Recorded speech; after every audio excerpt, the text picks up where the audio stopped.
तुमने आवाहन किया है, जिनको बुलाया है, 7 दिन उनका बहुत ही हिसाब किताब से उनका स्वागत सरकार करना है और सत्कार करने के बाद उनकी देखरेख करनी है। भाई जो देवता आएंगे वो 7 दिन तुम्हारे यहाँ मेहमान रहेंगे और 7 दिन के बाद जो मन चाहो सो फल प्राप्त कर ले। पर 7 दिन की राजा ने कहा महाराज मैं इसीलिए हूँ, मैं उनकी सब सेवा करूँ। यज्ञ का कार्य प्रारंभ हुआ। जब दिन में यज्ञ प्रारंभ हो गया, संध्या कालीन का सत्र हुआ, तो विद्वानों ने कहा जिन देवताओं को तुमने निमंत्रित करके बुलाया है उनकी रात्रि में सुरक्षा करनी है। ऐसा न हो कि कोई कुत्ता कुकर कोई हिंसक जीव आकर के उनको सता दे, और यदि ऐसा हो गया तो हम आपके फल के गारंटर नहीं। ये देवताओं ने, उन याज्ञिक विद्वानों ने, पंडितों ने और राजा को जवाब दिया भाई हम मंत्र बोल सकते हैं, कर सकते हैं, यदि रात्रि की जवाबदारी तुम्हारी। तो राजा ने गारंटी लेनी नहीं महाराज, चाहे मुझे रात्रि भर जगना पड़े मैं जग करके उन देवताओं की सुरक्षा करूंगा। भाई जैसा आप मार्ग दिखाएंगे वैसा मैं करूंगा। महाराज युवनाश को बता दिया रात्रि में। तो राजा ने क्या किया, दिन में जब यज्ञ समाप्त हुआ तो रात्रि में यज्ञशाला के आसपास की स्वयं ने सुरक्षा दी। रात में मैं जगूंगा और हर कुत्ता जीव को देखूंगा, कोई यज्ञशाला में प्रवेश न कर सके। 1 दिन हो गए, 2 दिन हो गए, 3 दिन हो गए। बाकायदा रात्रि भर राजा जागते हैं और सुरक्षा करते हैं। क्यों कि फल चाहिए, कुछ पाने के लिए कुछ खोना पड़े, और यदि हम कुछ खोएंगे नहीं तो कुछ पा भी नहीं पाएंगे। राजा का 4था दिन लगा तो राजा ने कहा, एक टाइम भोजन होता था, एक टाइम फलाहार। तो सवेरे टाइम फलाहार हुआ, शाम को भोजन हुआ। भोजन करके राजा उस यज्ञशाला का रखवाली के लिए खड़े हो गए। रात के ठीक 12 बजे और राजा को प्यास लगे आई।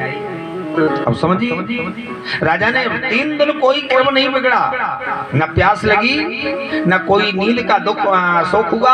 और 4थे दिन राजा को रात के 12 बजे और नींद के बजाय क्या आ गया, पानी की झलक के मुझे प्यास लगी। और इतनी प्यास लगी राजा को कि राजा ने कहा यदि जल नहीं मिलेगा तो हो सकता है मेरे प्राण चले जाए। और यज्ञशाला से पानी बहुत दूर है, वहां उपलब्ध नहीं है। यदि छोड़ के जाता हूं तो कहीं हो सकता है यज्ञशाला में कोई हिंसक जीव आ जाए, और यदि नहीं जाता हूं तो मेरे प्राण जा सकते हैं। धर्म संकट में राजा पड़ गया और एक विचार किया।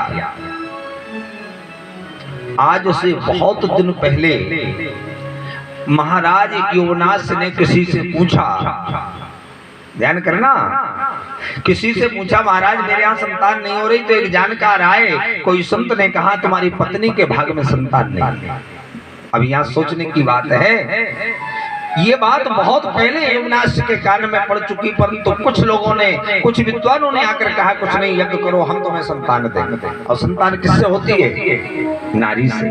भाई पत्नी से ही संतान की उत्पत्ति होगी। और राजा आज रात्रि के 12 बजे प्यास से विकल थे, जब कोई समझ में नहीं आया तो जो पंडितों ने वो यज्ञशाला में जो जल यात्रा कराई थी, कलश भरे धरे थे, तो एक जो प्रधान कलश का जल था सो पूरा राजा पी गया। क्या सोचकर सवेरे दोबारा महाराज से निवेदन करके भरवा के रख दूंगा और मैं अपनी विनती सुना दूंगा कि ऐसी बात है। अब जब जिस कलश का रोजाना पूजन होता है, भाई कुछ लोग क्या जानते हैं कि पंडित बेवकूफ हैं जो मंत्र बोलते हैं, इनमें कुछ नहीं।